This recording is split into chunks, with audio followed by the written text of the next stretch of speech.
Good evening to all. Pranam, welcome. To those who just arrived, to those who arrived yesterday, to those who are here and keep arriving, and we keep arriving, and we keep arriving. This ever deepening converging point that keeps getting bigger and bigger. So once I remember talking to Father Richard, he told me, like, we're naturally, God's heart keeps getting bigger and bigger. Like just like if you will say like, oh, it's sunny today, no, that's just some casual observation. Like God's heart keeps getting bigger and bigger. So I was like, stop there, Richard, please. I need to fathom the implications of that. What to do with that casual line you just threw out of the blue? We know who is the blue, so out of the blue with capital B. So yes, God's heart keeps getting bigger and bigger. The arrival keeps getting bigger and bigger, deeper and deeper. So, because that's where our journey is pointing to, right? The heart of reality. So here we are trying to excavate together, and today we have another session for quest and exploration, as we like to call it, Q&E, where we are invited to bring our excavation tools, and know that those are only part of the process, and big part of the excavation is done beyond whatever toolkit we may bring to the table, and Grace doing a big part of the job, but still we have to do our part. When they give this example of someone falling into a ditch, no, into a hole, and you have fallen like 10 meters below, and there's no way for you to get out, but there are some things for you to do that nobody else can do them for you, which is to ask, to scream for help. Yeah, the person outside cannot do that for you because they they don't know even, and then someone comes, sees your situation, and throws a rope, and again only you can take the rope. So it's not much in comparison to what the other person is doing, coming, running, bringing the rope, making the bigger force, so to say, to take you out. You're just like being carried out. But you have to carry the rope, take the rope. And of course, when you are saved and taken out of that dark hole, so to say, you will never say the person, did you see how nicely I hold on the rope? You will say, thank you saved my life. Still, you had to do some things yourself. But the main part in the equation is coming from the other side, so to say. So similarly, we bring our toolkit for exploration, we bring our will, but trusting that on the other side, so to say, not to make it too other, the other side is on our side. There's coming so much willingness to help and to rescue and to enlighten and to heal, but we have to do our part. So showing up courageously, openly, and trying to allow grace to do its part as well. So as once came this idea that our business is to trust that Krishna is doing his business. The Krishna is already doing his business as protector, benefactor, lover, blesser. He's already doing his business. He never failed one day to his job. And our business is just to trust that that's true. And sometimes that business seems unsurmountably impossible. So, but that's our business. His business, he's doing his business. We have to do ours. And then we can become good business partners. There will be some interesting, juicy project together. So anyhow, all that to say, All inquiries are welcome, all themes, explorations, whatever you would like to bring to our attention today. Our attention, our tension, whatever needs to be invoked that is necessary to share. And raise your non-digital hand.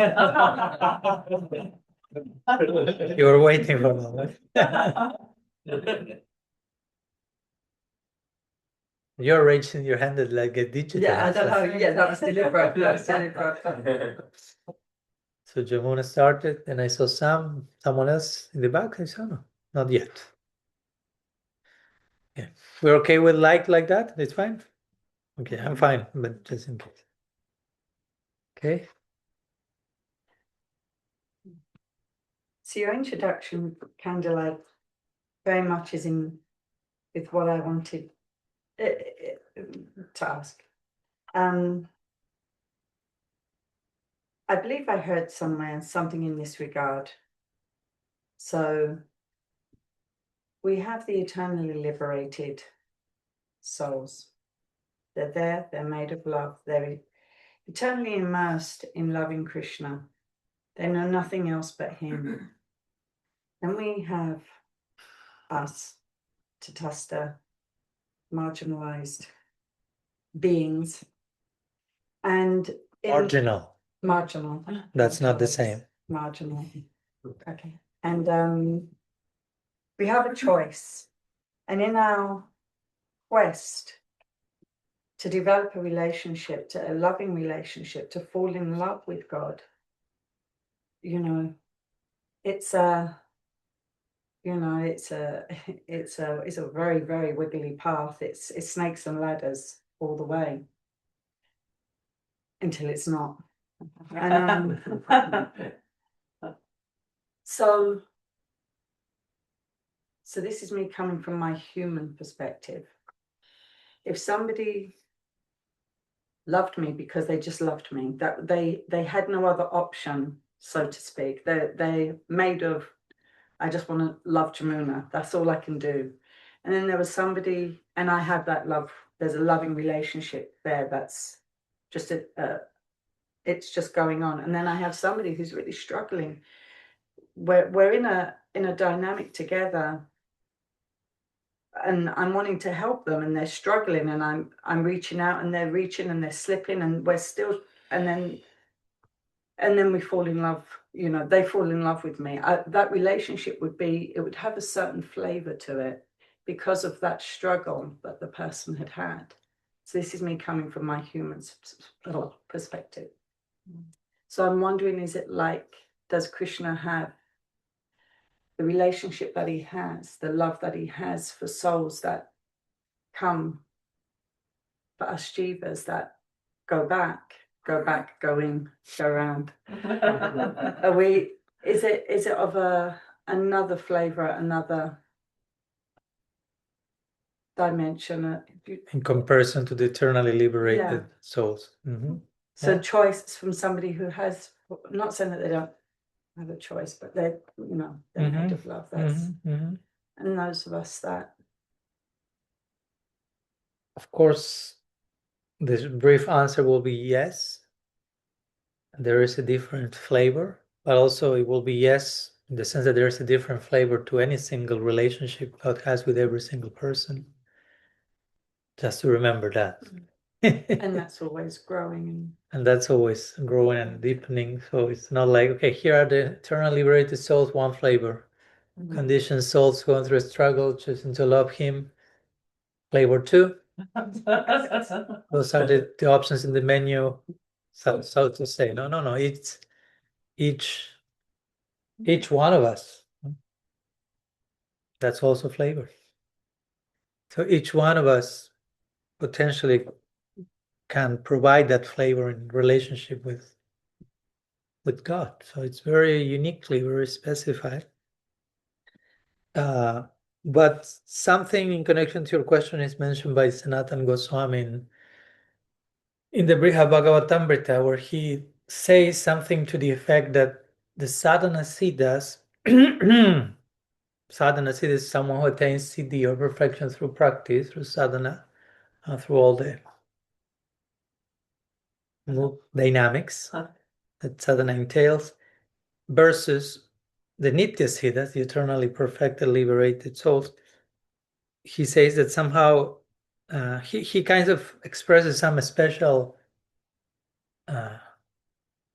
value in the fact that these people have gone through all that and achieved Bhagavan. Of course, he's not making a claim to say they are better, because that's where our mind quickly runs to. So who is better, right? Because you can make cases for both being better, and that makes the point that there's no need to make either of those cases, right? Like you can say, okay, the eternal liberated souls are better because they're made of love, and they have chosen to love God in deeper and deeper ways from time without beginning. So they're better. We have been given the choice to choose to love God from time without beginning, and we have not done so. Therefore, we are not better. That's one way you can become humbled, not traumatized. But also you can make the other case, which is, well, but these eternal liberated souls, they never chose, they didn't have any other choice, in the sense that they already were there. And again, it is what it is. There's no question here, but why? It's like asking why Krishna is Krishna, right? But why Radha? Basically, to ask why Yashoda, why Nanda is basically the same. Because Krishna is inseparable from the love that makes him who he is. So as much as you argue why the eternal associates in Vrindavan, you're arguing why Krishna in Vrindavan, right? So there's no why to go there. But again, one could make this case, okay, the eternal associate never had a choice, but these people had a choice, and they chose very things, but eventually they made the right choice in the right direction, and that has an extra value. Again, each one of them have its own charm, so we are not here to establish one is better, one is, but definitely both have their own flavor. In general, okay, those who are loving God from time without beginning, made of love, and in an ever deepening experience of that love, that has a unique flavor, and it's beautiful, and it's incredible, and we are actually invited to follow in their footsteps. Now, that's Raga Anuga Bhakti. So watch out for downplaying them or saying they're worse or anything. They are worse when I'm trying to follow your footsteps. Right?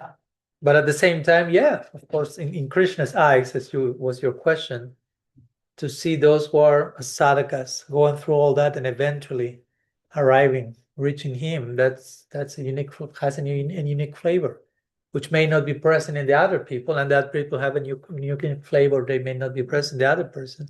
And as I say, at the end, every single individual has a unique flavor that is not present in anyone else.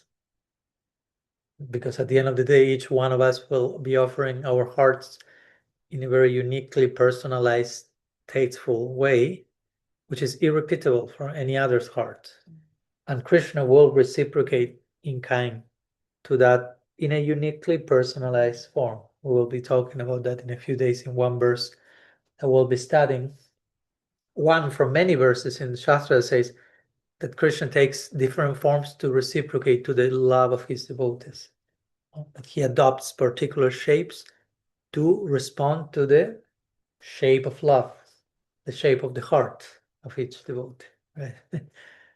So yeah, that will be my answer. I don't know if that helps. It's not, again, worse, better. And of course, from our particular perspective, again, we are to,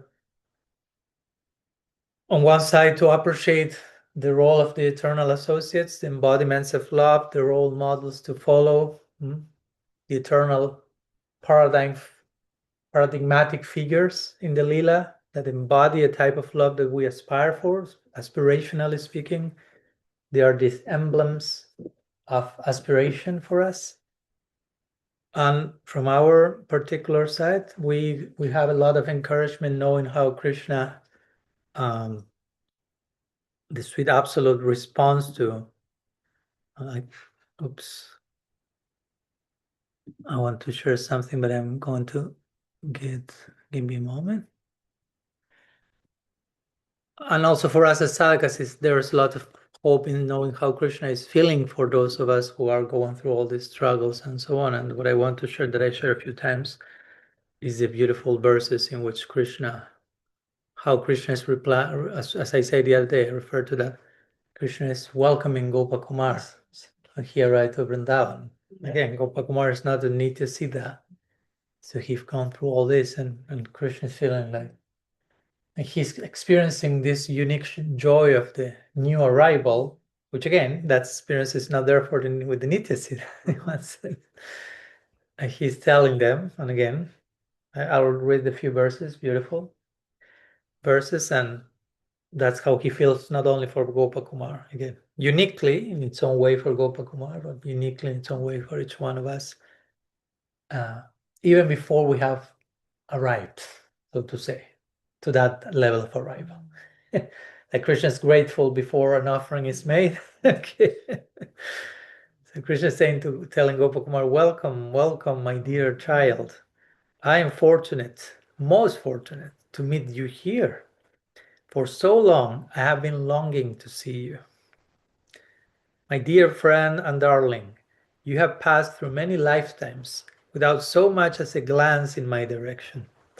Yet I was always there, a fool dancing with hope, thinking perhaps in this lifetime, or this one, or this, he will finally turn to me.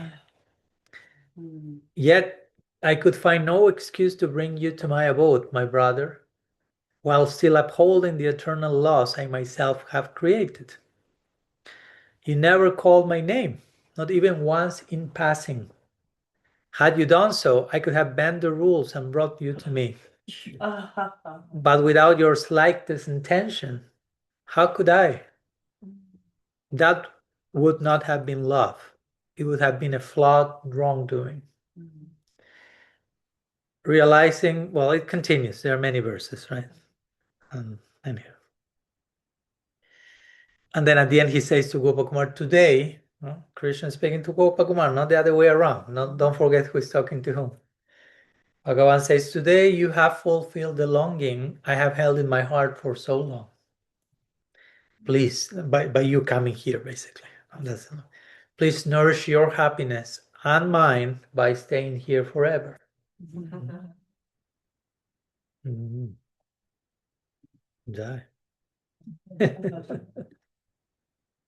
So yeah, that's a very unique type of appreciation and feeling that Sweet Absolute will have for those who are not the eternal associates, in one sense.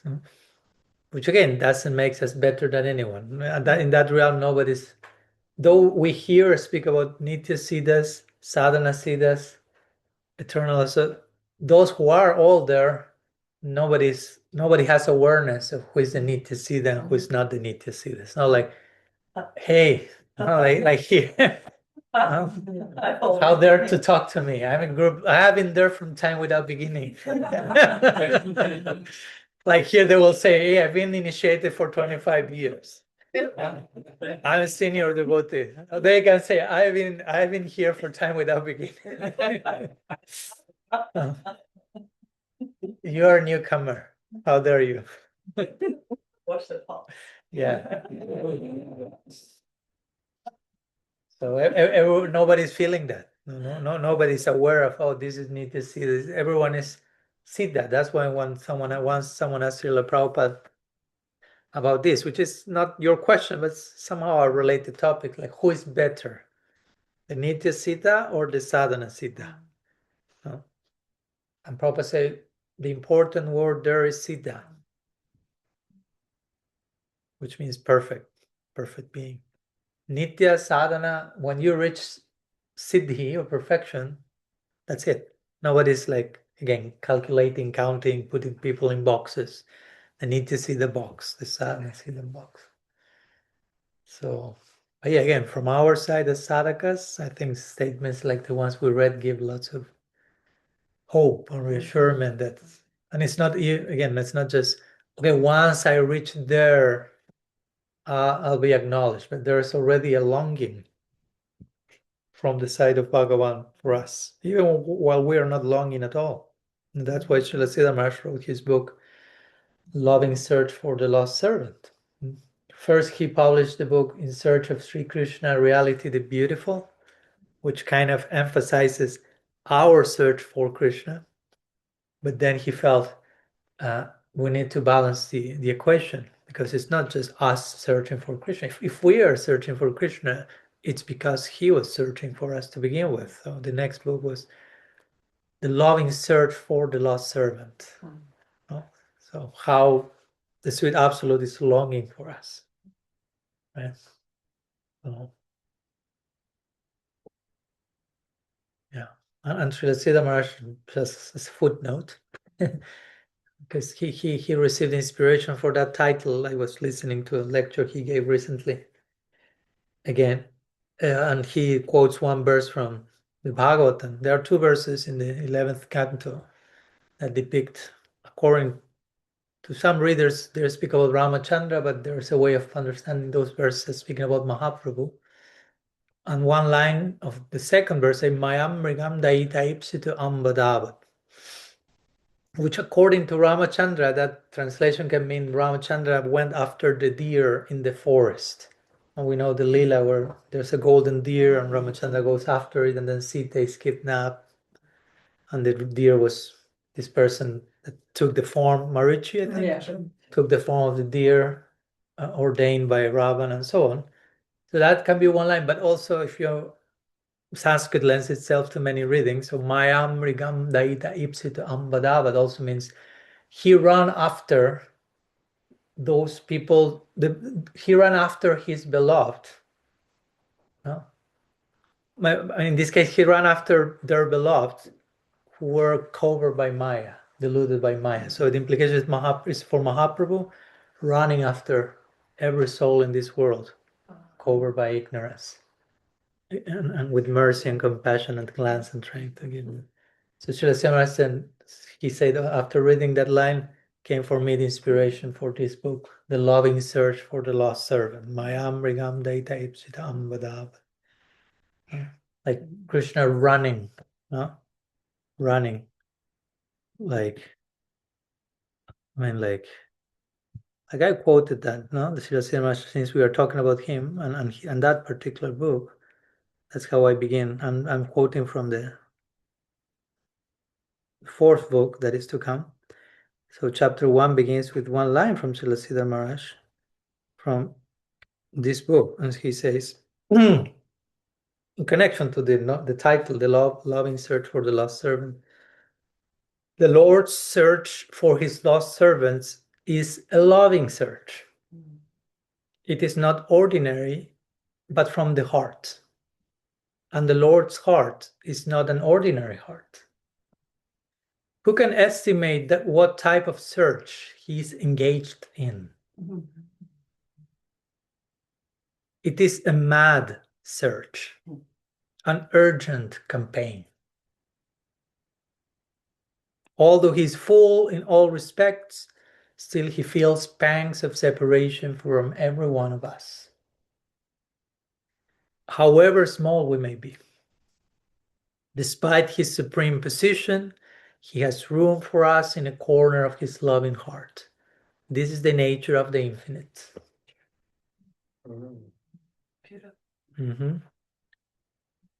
So again, all this in connection to how God feels for the non-nitya siddhas.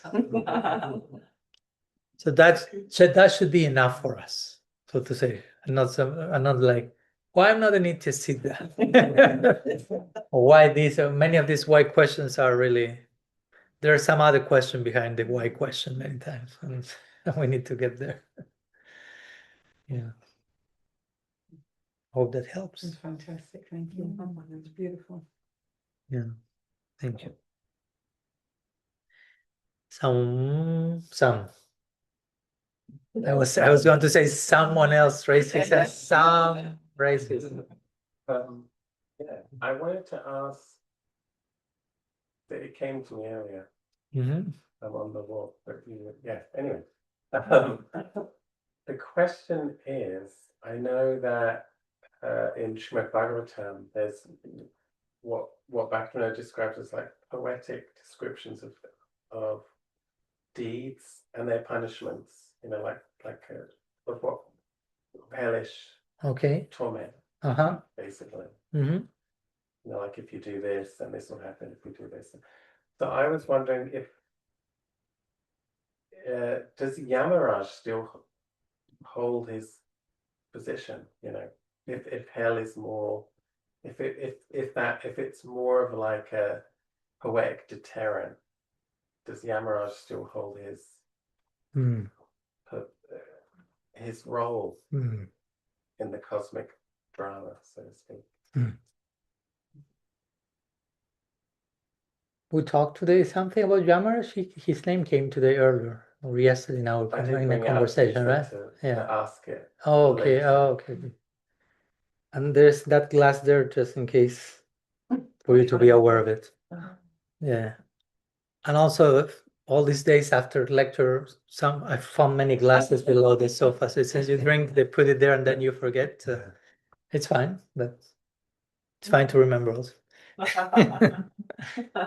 So, well, regarding the question on if we consider the depiction of the hellish planets in the Bhagavatam as some type of poetic allegory, then what happens with Yamaraja that he's supposed hold?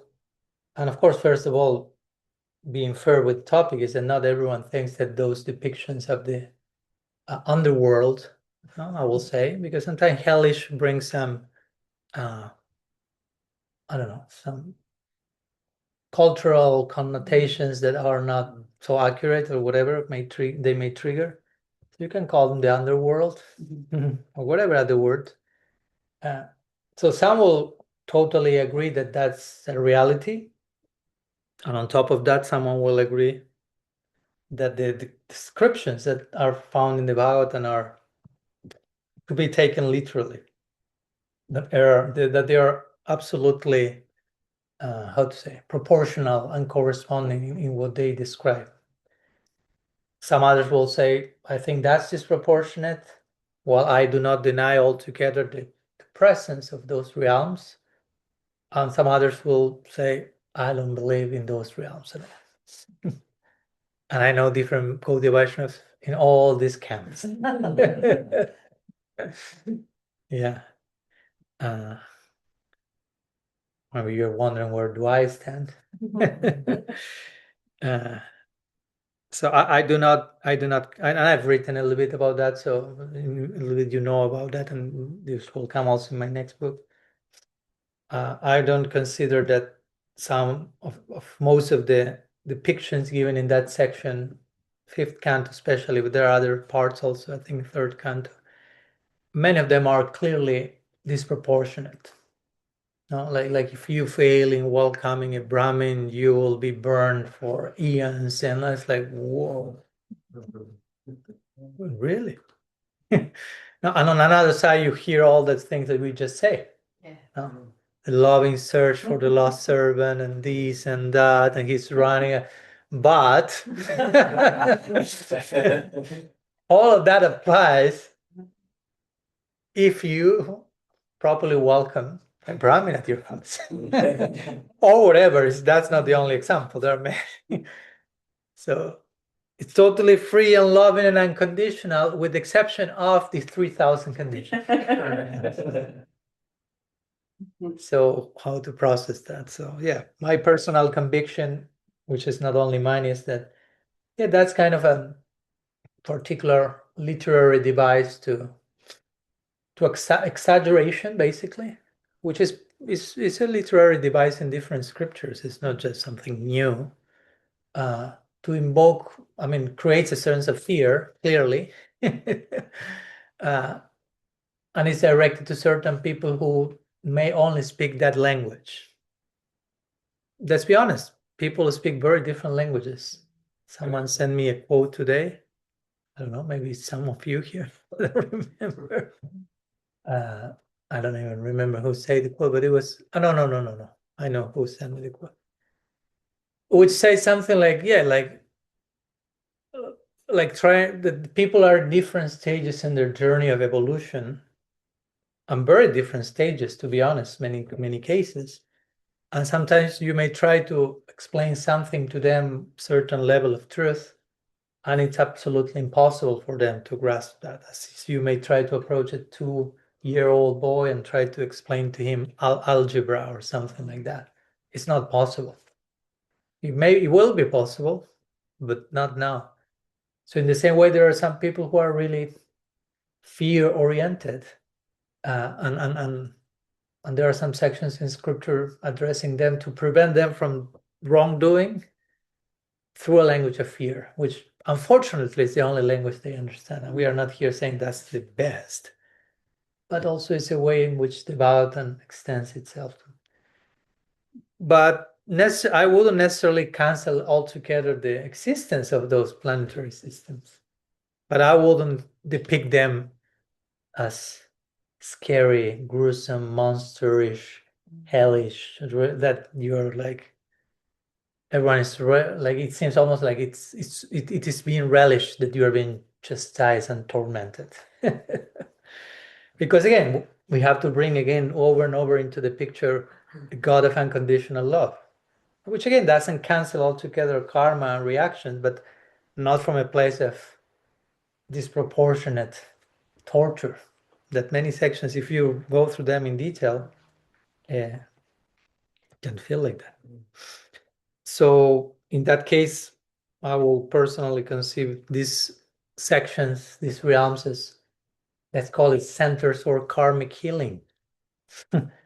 Not so much like you will go there to suffer endlessly, right? Because again, gives this idea of the vengeful God and karma merely as a cold law, rather than a restorative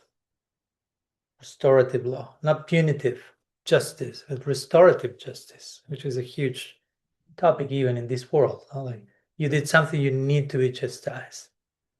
But the idea is you need to be reformed for whatever is required, but the intentionality has to be healed, be reformed. Just chastise, torture, it's like. So in that case, Yamaraja's post will remain, because he, as an administrator of the karmic healing center, the post will remain, basically, right? Now, to those who do not believe at all in those realms, then they have to give you, not me, their answer of what to do with Yamaraj. But in my case, I don't necessarily feel we need to erase those realms, but yes, trying to define them according to God's unconditional love, which doesn't cancel karma, but which puts karma clearly in the context of restorative justice with an intention for redemption and healing, and not disproportionate torture, which is not the same at all. Because if we do not think much about that, we may unconsciously be incorporating these two very contradictory ideas of God. On one hand, you have this sweet, intimate, loving, unconditionally longing for everyone, and then this other thing. And if we don't think about it, the two get ingrained and create on their own, like, concocted distortion and very strange combination. And there are many ways to create very unpalatable forms of rasa abhas, from sort of very distorted combinations of flavors. I've seen many times devotees say things, enter into things like, oh yeah, Krishna, Hare Krishna, Karuna Sindhu. No, they pray in the morning before the class, Krishna, ocean of mercy. And then like, oh, I failed to chant my 60th round today. Oh, probably you will be born as a frog next life. I mean, literally hurt, so not exaggerating. So here you have the ocean of mercy, and we talked these days about Krishna feeling grateful for the offerings you haven't even made in advance and all this. But again, comes all this.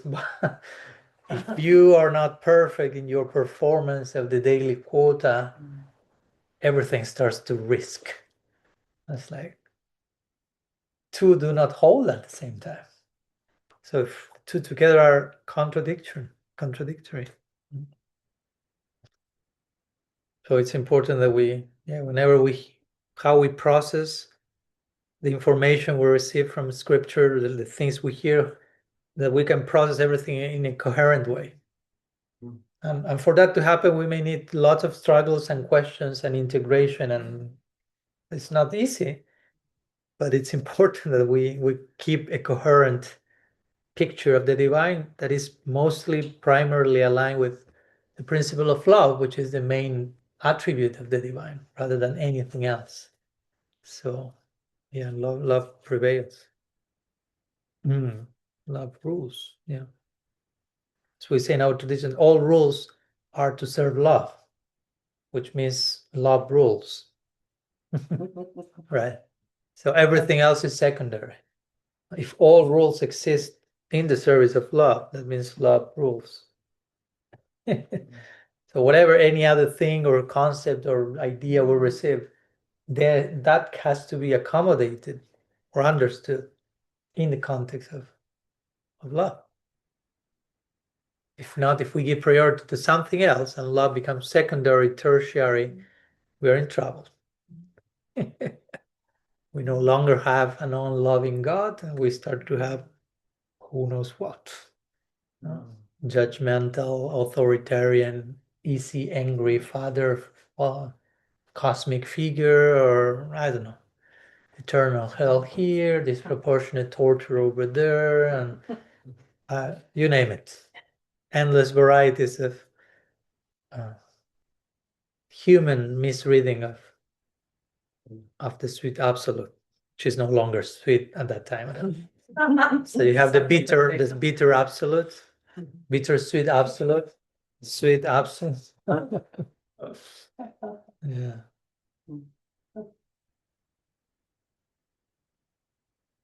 No, that helps. Yeah, I remember two examples of people standing on podiums and just with megaphones just telling everyone you're going to hell if you don't. You'll be burned and whipped and things like that. Yeah. And then quoting the Bible also saying God is love. Yeah. It's like again, sometimes you can find apparently contradictory statements in scripture, like the ones I just mentioned regarding hellish planets, if you read them literally. So then you need to engage in what we call samanya or like reconciliation. Rupa Goswami says in Lago Bhagavatamrita, you cannot just cherry pick. And today I was walking and by the path that were the cherries, and I was thinking, when you pick the cherries that are ripe, so you cherry pick. That means like I do not take the totality. I'm being selective for my own, according to my own taste, for my own personal interest. So cherry pick means also, this section feels sweet to me. This part keeps me in my comfort zone. So let me pick this cherry. That one feels bitter, challenging, unsettling. That's bitter. I won't take that. So Rupa Goswami says when we find two apparently contradictory statements, we should not cherry pick. We have to contemplate both in a way that they are reconciled. And that's the whole exercise. That's you have to train your mind to eventually read Shastra without those lenses, because there's a lot of that. For the untrained mind or eye, they don't see any of that. But they keep incorporating these contradictory notions and then repeating them. Yeah, God is love and you will go to eternal hell. Hey, Krishna Karuna Sindhu, you become a frog. whatever. They don't even realize how much they are contradicting themselves, how little they are reconciling anything. Then for someone a little bit more aware, they start to see the contradiction, but maybe they are not able to reconcile them, and they have a faith crisis, which is a necessary part of the journey, I will say, to leave the previous stage, to leave the previous naivety or the period of blindness. Now you see it, you cannot unsee it, but it's disturbing. But you cannot return to the previous peace and comfort because you have seen it. And then you need to reconcile that, and you may not be able to do it yourself, so you may need someone to help you till eventually we, all of us, gradually, hopefully, develop our own capacity to see that and read that, how to say, to develop it. It's such a deep understanding and feeling of what's the essential message around that. Whenever something pops up that somehow seems to be somewhere else, very naturally you can see and understand what's actually talking about. Not from a biased thing, a cult, but being so much in tune with the ultimate essence, loving essence of revelation. Whatever seems to be otherwise will be naturally put as a secondary detail, as something relative, as something circumstantial, or something that is being misread, not to be taken literally. So many ways that we need to know how to approach the message.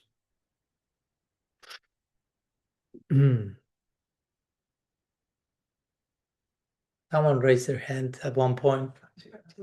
Oh, Comment. yes. It's okay, don't you? He will add something. I was just thinking that it's kind of easy for us to balance those two things, the positive and the negative, how Krishna is loving and how he's punishing, because that's usually our experience. The kind of quote unquote love that we've experienced and taught, okay, this is love. It could actually be very, very traumatic. And so we blend those two things together. So in a way, it's kind of easy based on our experience. Like Dad is telling me he loves me, but then he's abusing me. Yeah. And I process the abuse as love on top of that. I'm not even saying, okay, he will love me after the abuse. Then you start to feel the abuse as love because he says he loves me, but I don't see any sample of love apart from this act. So that must be the love. That becomes your normal. So that's, you normalize abuse as love. Well, yeah, as you said, then you read about an angry God who loves everyone and hates and kills everyone. Demands blood or different. I mean, to be honest, in the Bible, you have very strange, especially in the Old Testament, there are very strange depictions of the divine. Probably the writers were not on a good day when they. The New Testament is redemption to that, to a big degree, but still demanding human sacrifice and this and that, and kill all of them, and anyhow. So again, that's not God. That's us with our filters. And many times with acquired trauma, internalized abuse merged with in the name of love, and so that's it. That's an important point, because we are coming again. That's what we were talking, I think, today with Patrak also, that sometimes we may think we practice spirituality, and that in itself heals me from all mental imbalance. Let's put it that way. But no, you have to be aware that you are arriving to spiritual life with your baggage, with your luggage of unresolved trauma, misconceptions, fears, filters, assumptions, whatever. And unless you open that luggage, unpack, and start to deal with that, even as a preliminary foundation for the more deep immersion in spirituality, all those things will become your lenses through which you see so many things, like the example we were talking about. So and a God that is loving and abusing will make perfect sense, because you're, and that doesn't mean that you have developed the capacity to accommodate paradox. Right? Because we speak about that a lot, no? Paradoxical thinking can accommodate apparent opposites. That's not what we are talking about here. No? Because everything can be weaponized, even paradox. Come on, you're not paradoxical enough. Now, harmonize my abuse and my love. Make them one. It's like, no. So, yeah, that's important, because not all of us come from the same background, but all of us come with some, how to say, background of mixed messages. To some degree. Again, there are degrees, but to some degree, some things that were done or given in the name of something that was not the actual thing done or given. So on some subtle level or not so subtle, there's that kind of belief, false belief, that, okay, that equates this because it was presented as such. And we may need to see it for what it is and deconstruct that false value. That's, again, as we talk always, anartha nivritti. You know, anartha nivritti means deconstruction of false beliefs, false values. Another way, value. I assign value to something as something that is not. This is love. I'm putting that value. No, that was not love. That's abuse. That's anartha. Artha means value. Anartha means a false value, a distorted sense of value, a wrong assigning of value. So anartha nivritti means the systematic deconstruction of all that, which can be difficult, can be painful, can be hard, can be, because they are very ingrained and they are second nature, so we are not seeing them. So start to seeing them. It's complicated, but never as complicated as being instrumentalized by those false beliefs themselves. So we want to see what we need to see, as painful as that may be. It's way more painful not to see. This is a paradox. It's more painful not to see. Well, it seems not to feel painful not to see. No, I'm not feeling pain by not seeing. You're telling me that I'm blind, that I'm not seeing it, but I'm fine. So that's the interesting thing. It may not be painful in that way, but it's numbing. So you are totally asleep. So it may not be painful, but you are completely unaware of the actual reality. So awakening to that is like, ooh. Like I give the example, if I have my right arm, I don't know, like this.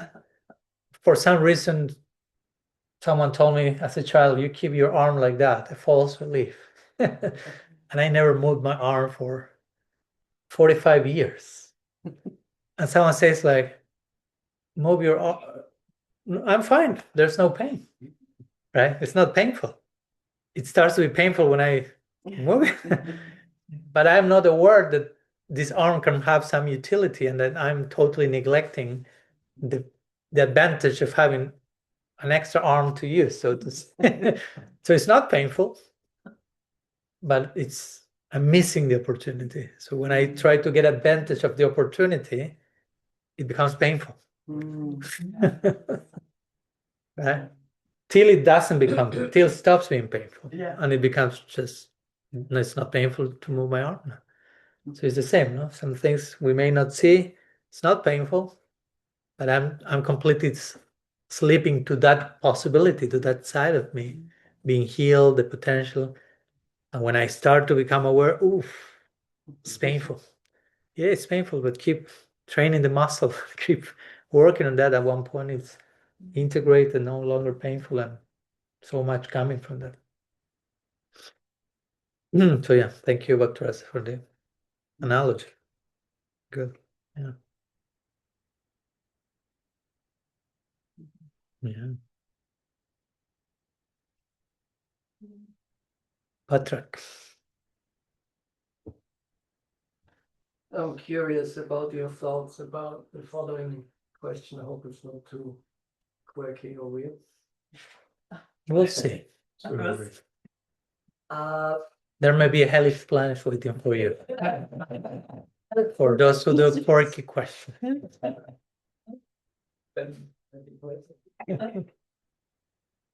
um,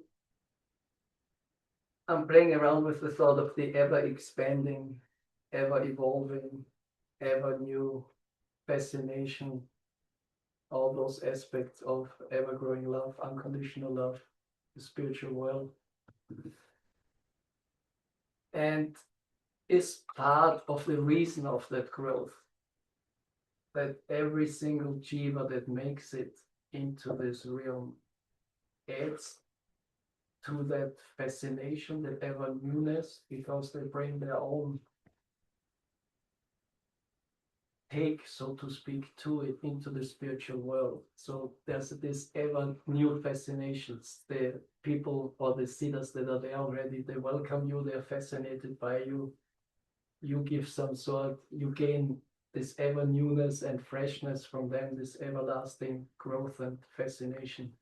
Is that why it's ever growing and ever expanding?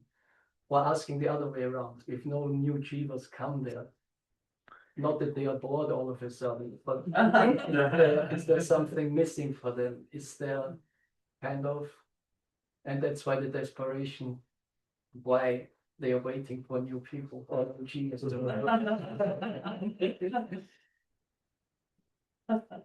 Yeah, okay enough? you have been admitted, just received the message. They have just created a new hellish planet. Of the president. Yeah, out of fascination. Who's that quirky guy? You have a new planet for hosting the uniqueness of your quirkiness. Anyhow, yeah, brief, the answer will be no. It's not that people in the spiritual world need new recruits or things to get funny or interesting or exciting or ever evolving. I mean, they are fun as they are. And let's be clear also, as I say before. Actually, what we just read with the arrival of Gopakumar, I will put it more as a narrative device that Sanatana Goswami is employing to make the point of how Krishna feels for each one of us. Because the main thing that is mentioned in Shastra is that whomever arrives there doesn't feel like they have arrived. They feel that they have always been there. We were talking about that the other day. Here, it's not that they feel like, okay, I just arrived, so where should I go? Okay, that's the reception hall, right? So in that sense, we could say there's no actual welcoming, like welcoming routine you, because you are there, you achieve that, and you feel like I've been always there. You're at that moment, you're not thinking, oh, a few minutes ago I was on planet Earth, I was this or that. The subjective experience is this has been my home forever and my identity, which doesn't mean the identity is inherent, doesn't mean that it's predetermined, but it's the subjective experience. No? I've been here. We may not be able to imagine that because we just can't think in terms of linear time. So I'm not here, and at one point I'm there, and therefore there has to be a welcome party. But in one sense, whomever arrives is immediately feeling I am here, and as I said before, there are no distinctions about nitya siddhas or sadhana siddhas.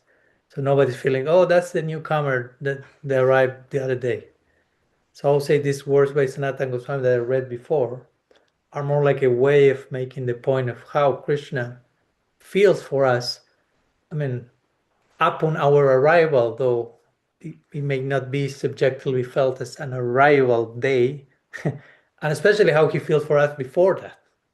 During the whole journey, that's the main thing of the statements. It's not so much what happened when we arrived, but how Krishna was feeling for us while we were looking somewhere else. So in that sense, I will say it's not that the people in the spiritual world is like, we need more recruits to get the thing more exciting here. I mean, they are not thinking about new recruits. They are completely absorbed in what's taking place there. And again, that can be difficult for us to imagine because we are not there. So how can they not be aware of what's going on here? But they have the same right to say, how we as can not be aware of what's going on here. Right? So, of course, at the same time, whomever arrives brings its own flavor and individuality, and it all adds to the ever-evolving overflowing of love. But again, it's not that it's depending on newcomers, so to say, for the thing to get interesting. It's interesting from time without beginning. Yeah, that basically will be the answer. Again, it's not canceling one thing nor the other. It's not like, okay, they don't need you. They're already having a great time. I'm not saying that. I said when you arrive there, I mean, as we always like to say, love creates its own necessities. So there are so many necessities to tend. Now, love has so many necessities to be tended that whomever arrives immediately has service opportunities. No, it's not like, oh, sorry, we already covered here. No. No, we don't need you. No, love is always expanding and flowing, and therefore there's always engagement and needs to be tended in the context of love. So if nobody arrives, again, I'm talking hypothetically, whomever is there, they are able to tend to the necessities of love in a way that the spiritual world doesn't go bankrupt. Just to give, again, examples with quantities and numbers.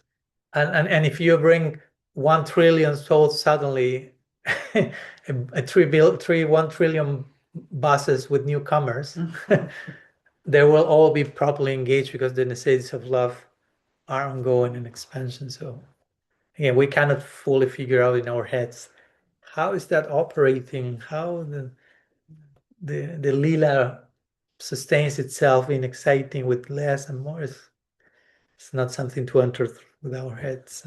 But yeah, that's as much as I could say in that connection. It's exciting, and whoever arrives makes it more exciting, and it gets more exciting. But it not depends on someone arriving for it to get more exciting, something like that.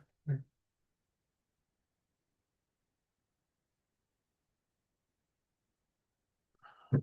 And it's always mutual, right? It's not like, oh, the eternal associates are there and someone new comes. Oh, thank you for bringing this new spice to the masala. And it's only one way, no? I mean, those who arrive, though they feel I've been here forever, they are receiving so much from everyone and everything. So everyone is feeling, subjectively, everyone is feeling, so much is coming. And they feel, okay, let's try to give something in return. Like Srila Maharaj will say, in that realm, everything is your guru. And you are the only disciple. Imagine. Of course, everyone feels the same way. And that's how it works. It's not like an dictatorship. We're all your gurus and you are the only disciple. No, everyone feels genuinely, subjectively, I'm the only servant and everything is to be served here by me. But everyone feels the same way. So the whole economy of the lila remains sustainable, excitement-wise. Again, let's be honest, it's not just about excitement, right? Because sometimes we project also our notions of excitement and okay, it has to be exciting so I don't get bored. But there are deeper things than just excitement. Because sometimes excitement is more like a peak emotion, and then so sometimes there's no excitement. I mean, but there can be deep purpose and deep meaning, like Viktor Frankl in the Holocaust. I wouldn't say he was experiencing excitement in the concentration camp, but that doesn't mean that he was not having one epiphany after another and revelation, the purpose and meaning, and or like, I don't know, etihilism and so many others. We'll have in a podcast in a few days about etihilism. I mean, so not to cancel excitement altogether, but just not to make it all about excitement, and specifically not about me being excited. Because, and I'm not saying you are thinking like that, but sometimes we may be, like it or not, as we were talking in the morning, we may project the whole dynamics of the spiritual world revolving around us still. Or when we hear about divine love and ecstatic emotion and this symptom, and we may read all of that as type of sense gratification only. I will be experiencing that, and then I will be experiencing that. It's like tasting different flavors of ice cream or something. These like ecstasy consumption. No, like I'm going to the supermarket and I'm taking this ecstasy, that I'm like eating it. No, I'm the object consuming. Sorry, the subject, and the ecstasy is my object, and I'm consuming it. Many times that filter is there until and unless we become situated in the verse we studied today in the morning. Anyavilasita sunyam. Yeah. And that's why so many of our acharyas, even they may feel, to some of us, why they're so preventive and why sometimes they're strict in talking about some things, because they know how much we can mess it up. How much we can project, how much we can misread. There's so much to be misread. The higher it gets, the more probabilities there is for misreading if we are not keeping up the pace of getting higher ourselves. Oh, not to the point of neurosis, but we need some loving reminder about watch out not to be filtering the final reality through self-centeredness. Watch out not to think that the whole lila is converging in you, that the whole spiritual world dynamics are in your service, and that it's all about what you feel. Not to cancel that altogether, and not to enthrone that at the center. Because, I mean, we already know how it feels here by trying that. And by having all the other people next to us trying the same thing at the same time. We all want to occupy this center throne. There's only one place. We are more than 8 billion. So good luck. And none of those 8 billion are actually the ones who occupy the throne, which is already occupied, by the way. Yeah. Maestro. Connected to the verse this morning. Yeah. My Gurudev used to speak on it quite a lot, or get senior Vaishnavas to speak about it, but they always emphasized within it Anugatya.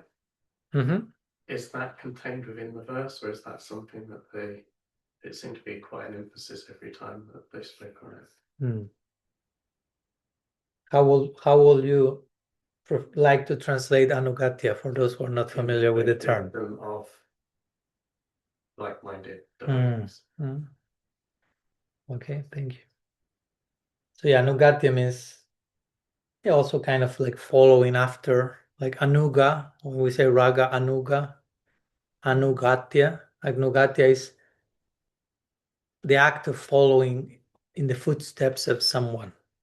In the context, again, I know that the expression, the phrasing may be a little awkward for Western contemporary mind, following the footsteps of someone. It's not like the literal obsession with some like footsteps. But like, okay, someone is giving a legacy in terms of a life, a teaching, an example, and you try to align your life to that, no?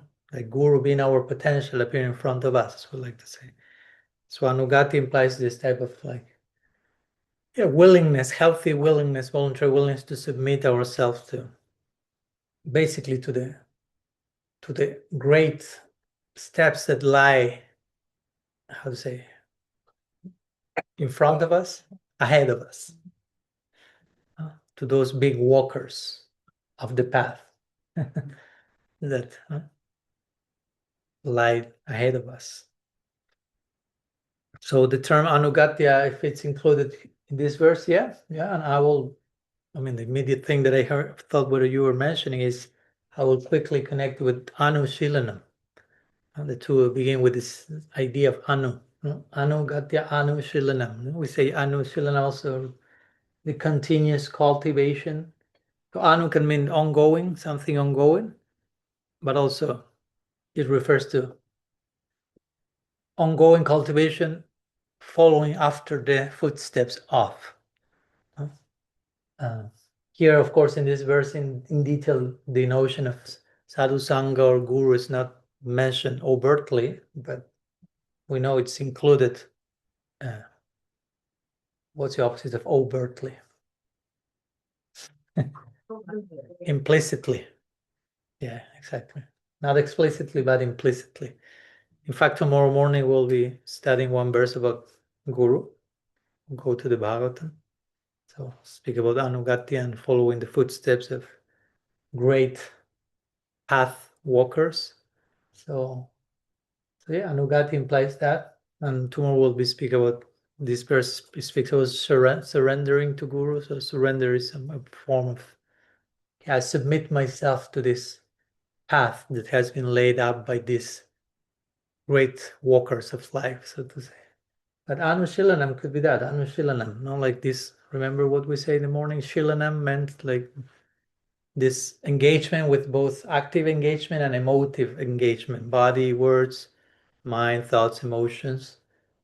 Anu can mean continuous ongoing, but also engaging in whatever ways I'm engaging, following the inspiration of those who have engaged themselves fully and exemplarily, that become a role model to follow. It's again not to promote any, we are not talking here about any personality cult or forced submission, but just the natural inspiration to and necessity to have a point of reference.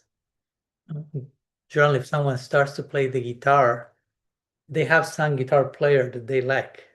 It's not like I don't have any single guitar player in the world, and I will start playing guitar, and I will become my own favorite player. Generally, it doesn't happen. Even if you ask great guitar players, they won't say I am the best, and I have never follow anyone, learn from anyone. Come on. You start by copying everyone. Then you develop your own style. So in the beginning also, you may follow the footsteps more by imitation than by genuine internalization in your own way. We have to begin somewhere, and then you individuate and are able to internalize those teachings and own them, quote unquote, own them. There are gifts and grace, but internalize in your own, in that sense, own them in your own way. So yeah, we could connect Anugatya to Anushilana. Anukulina also. Yeah, yeah, Anukulina. There are many Anus in the verse. Yeah, yeah, because of course Anugatya implies that I give myself in a way that is relishable. That I dedicate myself following the footsteps of someone in ways that are relishable to those people I'm following after.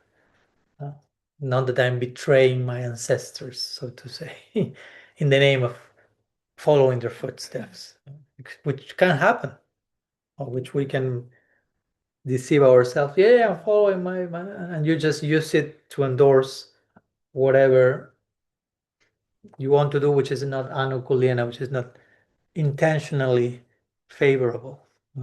So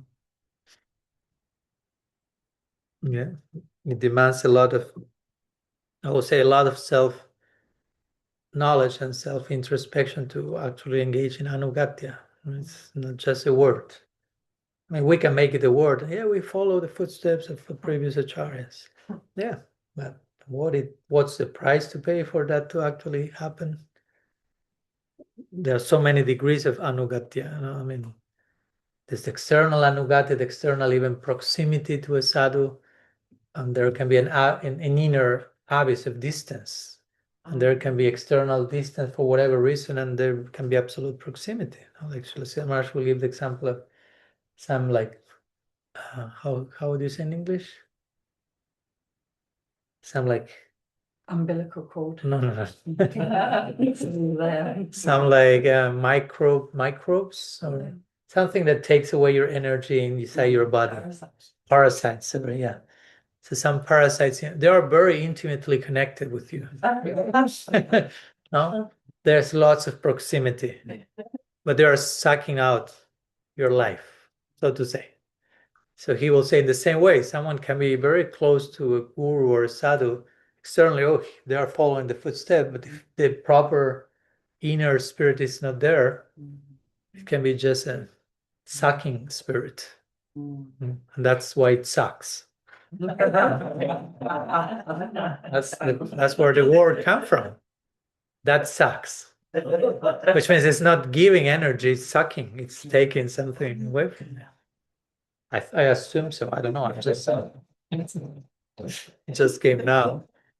So yeah, and someone else by contrast can be in a distant situation and be completely aligned in spirit, and that's what counts. And there are so many examples of that. Yeah. They call them sometimes energy vampires. Yeah. Yeah. And we have to watch out not to become one of them. Because it's easy to do that. Even without evil intention, because the word vampire can bring some, oh, that's a bad guy. But you can just enter into a pattern of behavior where you just, oh yeah, every time I see the guru, every time I see the sadhu, it's just to bring my stuff and to expect magical answers, and that's it. And when I'm better and at peace, I don't need these guys. I'll call you when I'm in the crisis again. There's no positive willingness to commit, to change, to transform, to do the inner work that actually will get you out of trouble. So it's a way of being an energy vampire, though the sadhus in their generosity may never call you as such. Will not see you probably as such, but or even if they feel something like that, will try to, okay, let's gradually help this vampire to transmute into a butterfly or something. It's part of the becoming givers rather than suckers. I mean, we need to receive, but sucking is another thing, right? Without concern for any form of giving. So, yeah. Someone was raising their hand. Karuneshwari, finally. I mean, you came the other day and you say one question, she had three. So now I'm already bracing myself. It's minus two. One is from class this morning. I don't know which one to ask first. You want me to gamble? I don't know. I think I'd rather ask the other one. Okay. Recently you posted on Facebook a quote from Bhaktivinoda Thakur, when religious identity becomes an idol. Okay. I assume it's regarding when he speaks about different external ways of ascertaining things, and what's the saragrahi, essential. And although on one level it seems like a very straightforward meaning, that if you get too attached to your own practices, externals and things in a fundamentalist way, it means you become sectarian, you don't respect other traditions. The message seems simple, but just the way it's phrased, it's kind of fascinating the way he's phrased it, and I felt like it could be unpacked by, I just would love to hear your thoughts on it, because it's quite interesting how he phrases it. I have it on my phone. I have it here. I just opened, yeah.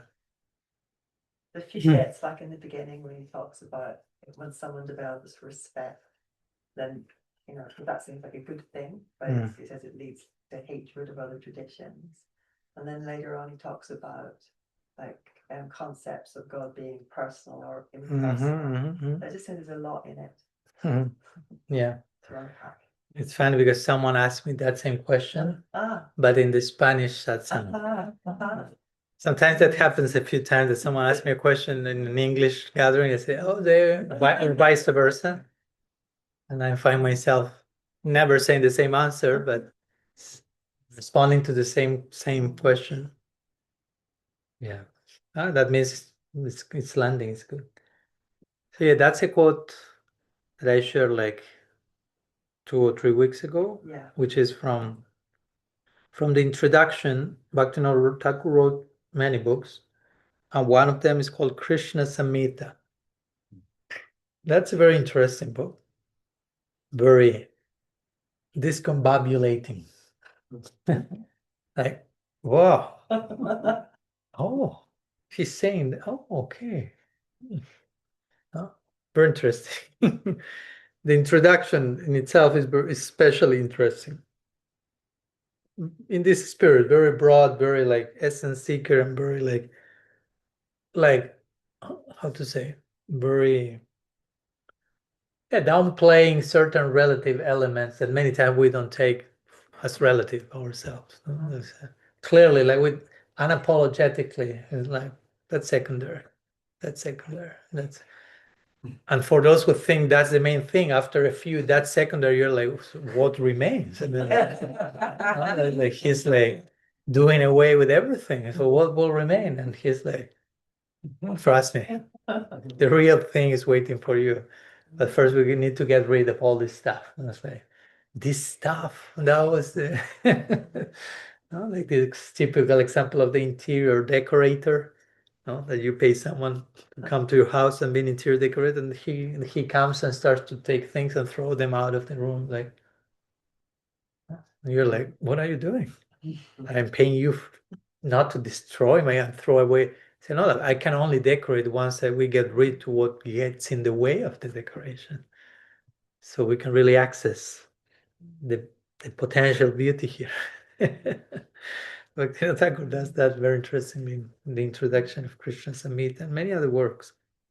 I mean, his talk on the Bhagavat that we have shared in the Bhagavat lectures we gave some months ago, that's very, again, Saragrahi essence like.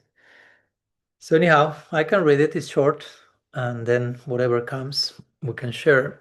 So I put that title, When Religious Identity Becomes an Idol. That was my title, it's not Bhaktivinoda Thakur. And then I put a quote. He says, as a community, and that's only one part, there's more before and after, but I didn't want to make it too long. As a community gradually develops more respect for its own standards, it develops hatred towards other communities and considers their standards inferior. I mean, he's talking in general, of course. He's not saying everyone will be doing that, but the tendency of the masses. These sectarian symptoms are seen in all countries since time immemorial. So it's not just a problem in this group, in this country, in this religion. This is prominent amongst neophytes. So mostly had to do with Kanishta mentality. Without condemning being a Kanishta, just is what it is. And it creates the trouble that it creates. So he says adherence to a particular standard is the prominent symptom of a society. How to do things. This is a bona fide way. This is not bona fide way. That's how you change up. That's how you comb your hair. That's how you dress. That's how you give a class. That's how you sing this song. That's anyhow, endless. There are 3 types of standards. Bhaktivinoda Thakur summarizes them in 3. Alocha Kagata, Alocha Nagata, and Alocha Gata. Alochakagata is when sectarianists accept some external signs. Example of alochakagata are tilak, neck beads, saffron robes, as well as the baptism practice abroad. Again, when he's saying that, this is not saying these things are bad. He himself wore robes and neck beads, but he's just saying the problem is when you take this as the final defining, like, how to say, measuring stick to prove you are in, you are out, or you are bona fide or not. And then he goes to Alochanagata, different activities, practices in the process of worship, sacrifices, austerities, vows, deity worship, constructing temples, long list, dressing like this, dressing like that, respecting certain books, eating regulations, which again will be different in every tradition. And generally everyone will think, we are the champions, like the song will say. Not them. We won. But the other one will be thinking the same thing. And they will be like fighting forever. Again, Kanishta level. And then he goes to examples of Alochagata, which are attributing personalism or impersonalism to God, etc., etc. Speculating on heaven and hell. Different speculating is like different ideas people will have of that. Which again, with this, this doesn't mean that there's no importance in any of those things. The thing is that when you fully reduce a person to that, no? Like again, as we were talking these days, the other day we were talking about Sayuja Mukti. Okay, someone comes and says, I'm all for Sayuja Mukti. I'm in Jnana Marg and I want to merge into Brahman. And I can say, oh, you are inferior. You are an impersonalist. I am personalist. Actually, I'm a radically person. I've written a book with that title. So I'm very superior. It all begins with a book title. Hell begins with a book title. But actually, you could also say, oh, okay, that's a valid goal in eternity. It's not my cup of tea, but it's yours, and it's plausible in eternity. So it's glorious in its own way, as much as I'm not attracted to that at all. So that will be a more mature way to deal with that than the saying, oh, they want something impersonal. We want something personal, inferior. We are superior. We don't talk to them. And again, in certain level, that statement is there, that caution is there, but not to judge the people, but as a caution for those who in certain stage may be confused. And at some stage there is place for you to do not listen to anyone, just listen to me. Learn this. Like a baby, like a kid is going to school and getting to know a few friends at school. He's 4 years old and his friend saying something what their parents told them, and the other kid is like confused. Oh, their parents saying something different than what my parents. So they come to home like in existential crisis. The world is about to collapse, and the father say, "Just listen to me." Okay, stop listening. That doesn't count yet. Not yet. Now, eventually, yeah, you will realize there are many parents, many opinions, many everything, diversity. So anyhow, Bhaktivinoda Thakur is sharing all this, and then he says, concluding, saying, the different forms of these spiritual activities create divisions of sectarianism. Again, in the context of Kanishta, Kanishta Bhaktas, differences that arise from places, times, languages, behaviors, foods, dresses, and natures. So he's bringing also cultural dimensions here of various communities are incorporated within their spiritual practices and gradually make one community so completely different from another that even the consideration that everyone is a human being may cease to exist. You dress so differently that I would doubt you're human. Or you eat so differently that I doubt you're human. Or you believe so differently that whatever. We shall kill you. And that has happened a lot. It's happening a lot. And many times it's not happening because the law does not allow, but for many people in certain places. But some people, if the law will allow, like, I'm for it. No, we just need to do a cleansing and keep the right ones. To reboot the system, Start from scratch only with the ones who think like me. Due to these differences, there is disagreement, cessation of social intercourse, fighting, even up to the point of killing one another. So it's said.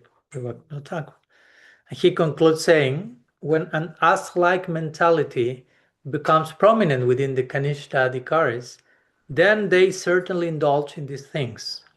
But if they develop a swan-like mentality, then they do not take part in quarrels, rather they endeavor to attain a higher level. So also that's an important point, which is if you are a Kanishta, that doesn't mean that you are like destined to go in that direction. But you may need proper company and guidance to understand, even in your immaturity, like to know how to navigate that, or at least to remain protected in that situation and not fully exposed because you don't have the capacity to deal with all that world of diversity, and gradually become swan-like. Because if not, Better if I close there. yeah, I have to. It's fine. I'm fine. Yeah, thank you.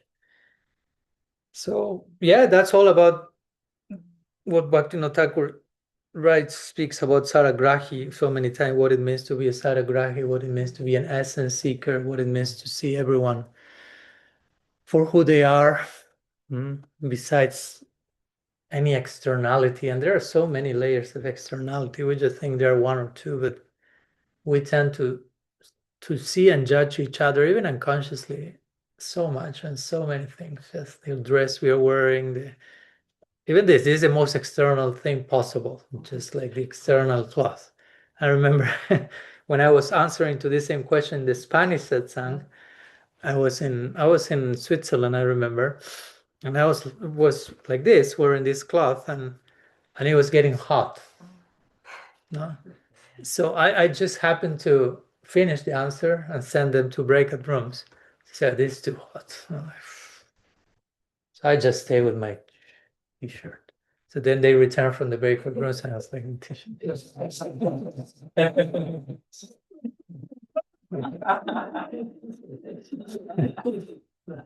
so they all looked at me, right? And I asked them, so are you looking at me differently? How do you feel?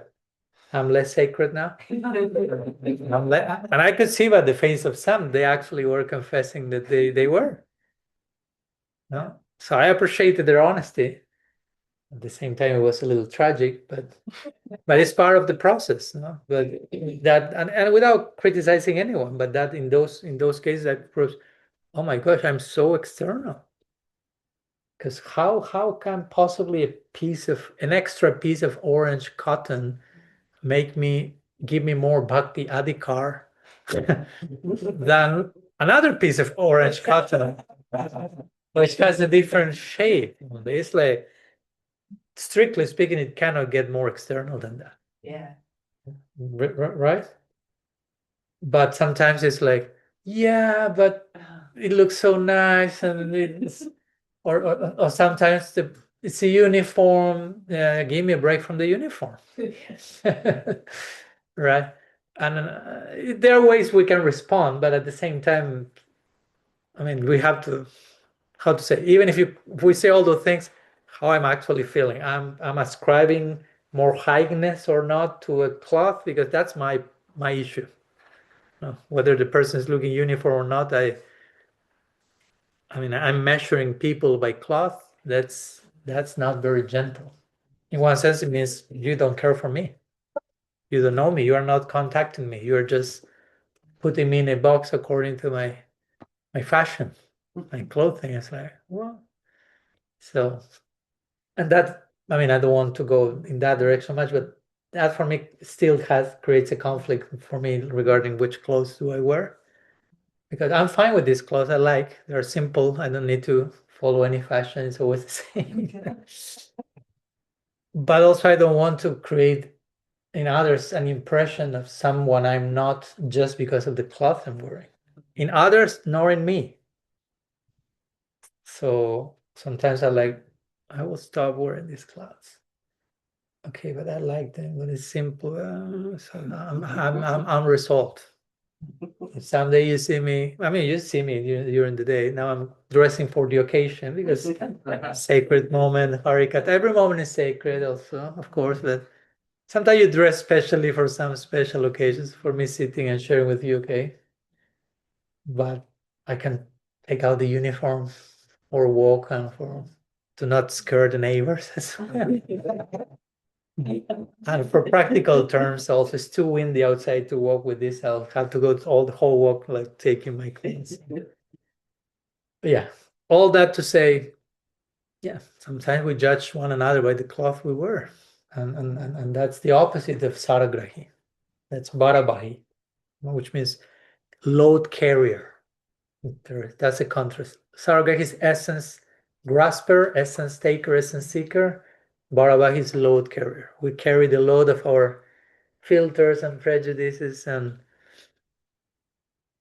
I remember one day what told me, "No, Maharaj, but I'm very falling, and I need you to be wearing those clothes for me to appreciate you."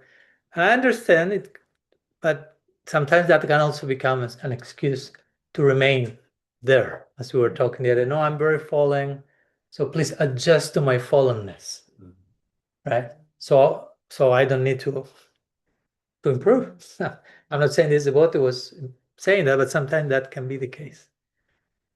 So anyhow, these are reflections of Bhaktivinoda Thakur about what's the actual essential thing, and again, it's a daily ongoing introspection process of like peeling the layers, like the onion. 1, 2, 3, 4.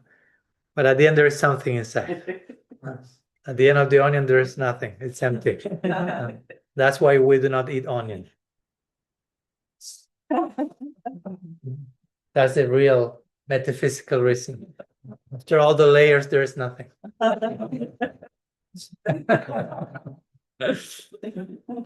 We need to be layers, and the real thing is after the layers.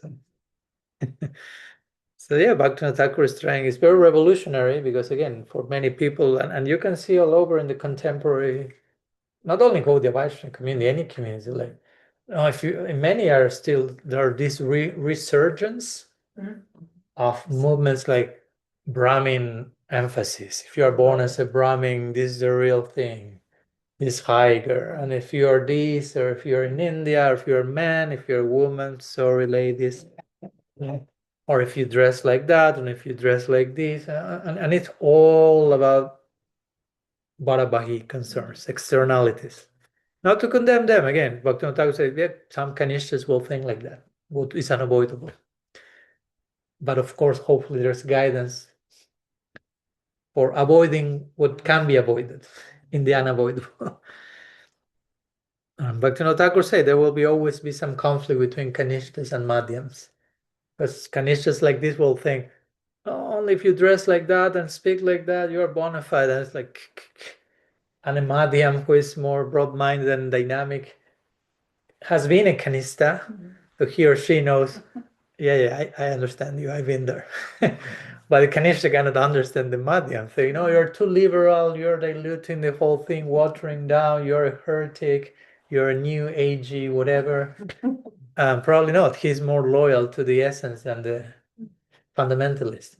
So there will be always some degree of unavoidable friction between that in the society. It's not like which is the button to press, so there's no friction. That only happens in Vaikuntha. No friction land. So yeah, that's why I shared the post. It's a good piece of advice. And again, some people many times still today I've seen a media, Maharaj, why don't you have tilak? It's like, and even if I tell them, I put tilak in the morning, and you cannot see it, but it's there. But I have to see it. Why? What's the difference it makes? And so again, what's the question behind the question? So yeah, sometimes, and we have heard the story of many Vaishnavas who, like, maybe this is an extreme, but like Pundarik Vidyanidhi, who embraces an outer form that is absolutely bewildering, that looks like an utter sense enjoyer, discarding all these formalities and embracing other form just to disguise himself so people doesn't bother him, basically. Yeah, let them all think like that I may be shy, a sense enjoyer, so I can remain in my internal absorption without disturbance. And they are all thinking that I'm degraded, whatever. It's fine. That's an interesting option. If you are ponderic Bhitini, you cannot imitate that. Yeah. But yeah, it's good for us to take that as a question again. Which ways I'm being attached to formalities? Which are the formalities that I'm being attached that I can see, and that I know I could work on and gradually relinquish and become more essence seeker? How I'm judging people because they are from a different country, culture, tradition, speak differently, dress different. How I'm in a subtle way compartmentalizing them. And why? What's the need behind that? What I'm afraid of? Why I'm afraid of being cross-pollinated? Right? Because at the end, behind all that, there's fear. I mean, there's so much fear. I don't want to be touched by diversity. I don't want to be transformed by you. Why not? Why we are so afraid of change at the end of the day? Why we're so afraid of transformation? And that's why we're so addicted to certainty, in other words. I am this and I want to remain this, and I don't want anything to change or affect me in any possible way, which is not possible. So we become like super rigid and just surrounded by those who think like us, dress like us, speak like us, and then you have like a cult. A dictatorship, whatever. You all dress like this, you all paint your houses like that, you all salute like that, you all speak like that. If someone opposes that, these are the consequences. We know that playbook can start anywhere, at anyone's home, at any moment. Okay. Something else? If not, I think we can put the sharing to rest. Yeah, let's put the sharing to rest, take some fresh air. Yeah. And we'll see each other tomorrow morning again. So thanks so much for your time. Hope you're having some smooth days in the midst of necessary discomfort and unsettledness. But if it's too much, let us know. Thank you. Sriman Mahaprabhu ki jai, Shri Harinam Sankirtan ki jai, Sadhu Sangha ki jai, Gaur Preman.